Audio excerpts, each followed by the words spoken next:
பக்தி ஒளி நேயர்களுக்கு அடியேன் கோவிந்த பட்டரின் கோடானு கோடி நமஸ்காரம். இது ஒரு சாஸ்திர சம்பிரதாயமான பதிவு. நீங்க நல்லா நோட் பண்ணி இதுக்கு என்ன பரிகாரம் பண்ணணுமோ பண்ணிக்கோங்க. என்னன்னா, அடுத்தவர்களோட சொத்து அவர்களுக்கு தெரியாம ஆட்டைய போடுறது, திருடுறது, பணத்தை திருடுறது. சீட் ஆரம்பிக்கிறேன் அப்படின்னு ஒருத்தர் தனியா ஒரு சீட் ஆரம்பிச்சு அந்த சீட்டில் ஃப்ராடு பண்ணி அந்த பணத்தை கொடுக்காம இருக்கிறது. இந்த மாதிரியான பாவச் செயல்களை யாரெல்லாம் பண்றார்களோ, இது பாவம், தெரிஞ்சே செய்யக்கூடிய பாவம். ஒருத்தர் ஏமாந்தவரா இருந்தா அவர் ஏமாத்திடுறது, காசு புடுங்கிறது. இந்த பாவம் எல்லாம் யார் யார் செய்யறாங்களோ, இந்த பாவம் அவர்களுக்கு பாவமாக இருந்து அவர்களுடைய சந்ததிக்கு கர்மாவாக மாறும். அப்ப கர்மாவாக மாறும்போது என்ன ஆகும் அப்படின்னா, இவர் பட்ட கஷ்டத்தை விட 2-3 மடங்கு அவருடைய சந்ததிகள் படும். சந்ததிகள் மட்டும் இல்ல, அவருடைய பேரம்பேத்தி, அவருடைய குழந்தைகள், அதாவது 7 தலைமுறையை பாதிச்சுட்டே வரும் இது. அப்ப திருடுறது தப்பு தானே? அடுத்தவர்களுக்கு தெரியாம அடுத்தவர்கள சொத்தை ஆட்டை போடுற தப்பு தானே?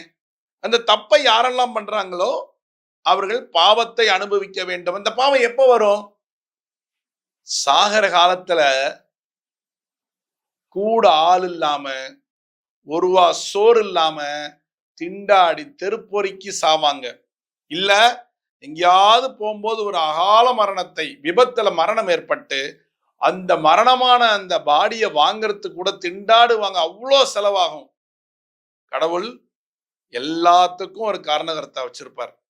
எப்படின்னா, அதர்மம் நிலைக்கிற மாதிரி நிலைக்குமே தவிர அது என்றுமே நிலைக்காது. தர்மம் தான் அதை வீழ்த்தும். அதனால தயவு செய்து அடுத்தவரோட சொத்தை ஏமாத்தணும், அடுத்தவரோட பணத்தை நம்ம திருடிக்கணும். இன்னொன்னு ஒண்ணு இருக்கு, நகை. கல்யாணத்துக்கு போவாங்க, பக்கத்து வீட்டுல, மா நான் கல்யாணத்துக்கு போயிட்டு வந்து இந்த நகையை கொடுத்துட்றேன்பாங்க.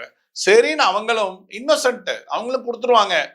இவங்க போய் அலைஞ்சு திரிஞ்சு கேட்பாங்க. 5 பவுனா இருக்கலாம், 2 பவுனா இருக்கலாம், 3 பவுனா இருக்கலாம். கடைசியில அந்த அம்மா ஒரே ஒரு வார்த்தை சொல்லுவாங்க, என்கிட்ட நீ நகையை கொடுத்த, நான் திருப்பி கொடுத்துட்டேன்பாங்க. அது ஏமாத்து பேர் வழி. அந்த மாதிரி இன்னைக்கு அது உருப்பிட்டு இருக்காங்களா? அவங்கெல்லாம் உருப்பிடவே மாட்டாங்க. அது என்ன ஆகும்? இது இவங்களுக்கு பாவச் செயலாக இருக்கும். ஏன்? அவர்களுடைய வைத்தறிச்சல் இவர்களை சும்மா விடாது. இந்த பாவம் 7 ஜென்மத்துக்கும் அவருடைய சந்ததிகளை கர்மாவாக தொடரும். தெரிஞ்சு பாவம் பண்ணிட்டோம், ஏமாத்திட்டோம், தெரிஞ்சு பாவத்தை பண்ணியாச்சு. உங்களுக்கு பயம், திரும்பவும் போய் இதை சொத்தை கொடுக்கவும் முடியாது. என் அக்கௌண்ட்ல போட்டாச்சு, எல்லாம் பண்ணியாச்சு, காசு திருடி எல்லாம் செலவு பண்ணியாச்சு. ஆனா ஒரு பக்கத்துல உங்க மனசாட்சி உங்களை குத்திக்கிட்டே இருக்கும். ஏமாத்தி தானே வாங்கின இந்த சொத்தை, ஏமாத்தி தானே வாங்கினு ஒரு பக்கம் மனசாட்சி சொல்லிக்கிட்டே இருக்கும். ஜாக்கிரதையாரு. இந்த பாவம் உங்களுடைய குழந்தைகளுக்கு கர்மாவாக போகும். எப்படி? நீண்ட நாள் ஆச்சு, கல்யாணம் ஆகல, வேலை கிடைக்கல, திடீர்னு நல்லா இருந்தான் பையன், மூளையில ஒரு கட்டி வந்து இன்னைக்கு லூசு மாதிரி அலைஞ்சுக்கிட்டு இருக்கான். அவனை காப்பாத்துறதே பெரிய கஷ்டமா இருக்கு. என்னென்னவோ நடக்கும். யாருக்கு நடக்கும்? உங்களுடைய சந்ததிகளுக்கு நடக்கும். தயவு செய்து யாரையும் ஏமாத்தாதீங்க, சொத்து அபகரிக்காதீங்க. ரொம்ப கஷ்டப்பட்டு சொத்து வாங்கி இருப்பாங்க. ஆனா கடைசியில ஏமாத்தி நீங்க வாங்கின சொத்து உங்களுடைய குலத்தையே நாசம் செய்து விடும். அப்ப உங்களுக்கு தெரியுது, ஏமாத்திட்டேன், ஏமாத்தி வாங்கிட்டேன். கொடுத்தவங்களும் எவ்வளவோ கெஞ்சி கூத்தாடி இது வேலைக்கே ஆவாது அப்படின்னு போயிட்டாங்க. ஆனா எனக்கு இப்ப பயம் இருக்கு, என் சந்ததிகள் உருப்படாம போயிடுமோ, இந்த மாதிரி பயம் இருக்கா? அந்த பயத்தை போக்குறதுக்காக தான் ஒரு சிறிய பரிகாரம் சொல்ல போறேன். தயவு செய்து இந்த பரிகாரம் இருக்கு, ஆனா ஏமாத்திருவேன் அப்படின்னு நினைக்காதீங்க. ஏமாத்தாதீங்க. ஏமாத்திட்டேன், தெரியாம பண்ணிட்டேன், அந்த பாவத்திலிருந்து நான் தப்பிக்கணும்.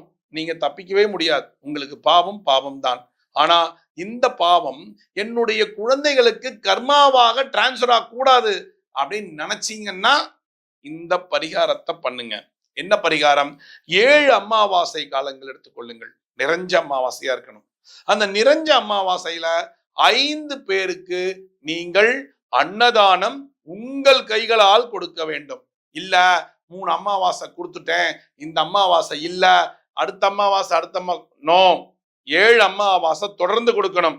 உங்களுடைய பாவம் உங்க குழந்தைகளுக்கு கர்மாவாக போகக்கூடாதுன்னு நீங்க நினைச்சீங்கன்னா 7 அமாவாசைக்கு கண்டிப்பா விடாம செய்யணும்.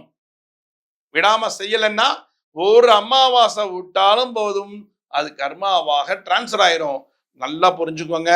முதல்ல ஏமாத்தணுங்கிற எண்ணத்தை விட்டுருங்க. ஏமாத்தணும் அப்படிங்கிற எண்ணத்தை விட்டுருங்க. ஏமாத்தாதீங்க. நீங்கள் உழைச்சு சம்பாதிச்சது மட்டும்தான் உங்களுக்கு ஒட்டும். அதை மட்டும் ஞாபகம் வச்சுக்கோங்க. இப்ப என்ன பண்ணோம்? ஏமாத்தக்கூடாது, பொய் சொல்லி பித்தலாட்டம் பண்ணி காசை புடுங்க கூடாது. இதெல்லாம் நீங்க வாழ்க்கையில பண்ணீங்கன்னா உங்கள் சந்ததிகள் ஆசீர்வதிக்கப்பட்டு நன்றாக இருப்பார்கள்.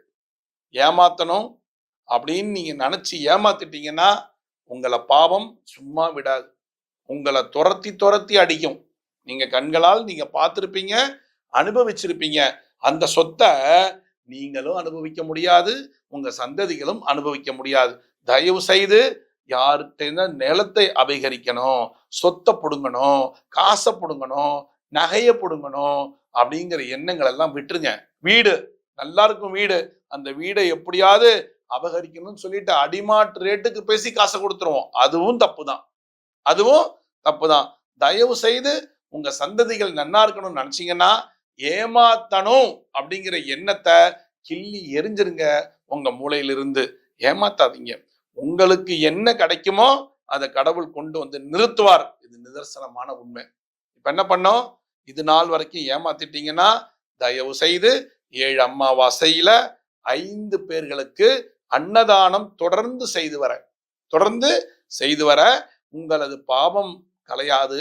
ஆனால் உங்களது பாவம் கர்மாவாக டிரான்ஸ்ஃபர் ஆகாது. ஏன்னா உங்க குழந்தைகள் நன்னா இருக்கணும்னு உங்களுக்கு ஆசை இருந்தா இதை செய்யுங்க. செய்யறீங்களா? செய்யுங்க. ஏமாத்தணுங்கிற எண்ணத்தை விட்டுருங்க. மீண்டும் ஒரு சாஸ்திர சம்பிரதாயத்துல நான் உங்களை சந்திக்கிறேன். பக்தி ஒலி நேயர்களுக்கு கோவிந்த பட்டரின் கோடானு கோடி நன்றிகள்.